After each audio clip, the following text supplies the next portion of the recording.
आज एक फार महत्त्वपूर्ण विषय घेऊन आला आहे. माझा तसा जिव्हाळ्याचा विषय आहे हा.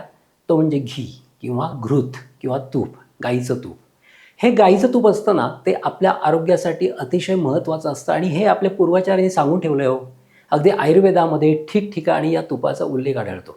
आयुर्वेदामध्ये वातपित्त आणि कफ या तीनही दोषांवर काम करणारी 3 महत्त्वाची औषधं सांगितलेली आहेत. वातावर तेल चालतं म्हणजे तीळ तेल, तसंच कफावर मध चालतं आणि पित्तावर काय चालतं तर हे तूप. पित्त कमी करण्यासाठी याच तुपाचा उपयोग फार छान होतो आणि आमच्या चरकाचार्यांनी स्नेहाध्याय म्हणून दिलेला आहे चरक संहितेमध्ये. त्याच्यामध्ये स्पष्ट दिले घृतम पित्ता निररम रस शुक्रव जसामितम. म्हणजे घृत हे पित्त अनिल म्हणजेच काय पित्त आणि वाताला कमी करतं आणि त्याच्याबरोबर रस शुक्रव जसामितम म्हणजे तुमच्या शरीरामधलं रस वाढवतं, शुक्र वाढवतं, तुमच्या त्वचेला तजेलदारपणा देतं, कांती देतं, त्वचेमध्ये व्यवस्थित जे काही घटक कमी आहेत त्याची अपूर्तता हे घृत करत असतं.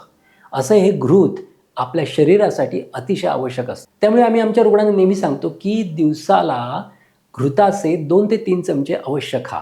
याचं कारण असं की हे तूप खाल्ल्यामुळे तुमची इम्युनिटी चांगली होते, तुमची गटची हेल्थ चांगली होते, म्हणजेच तुमच्या अन्न व स्रोत ज्याला आयुर्वेदामध्ये म्हणतात, ते अन्न व स्रोत, भूक, पचनशक्ती ही फार छान होते. शिवाय हे तूप मज्जेवर फार छान काम करतं, मेंदूवर फार छान काम करतं.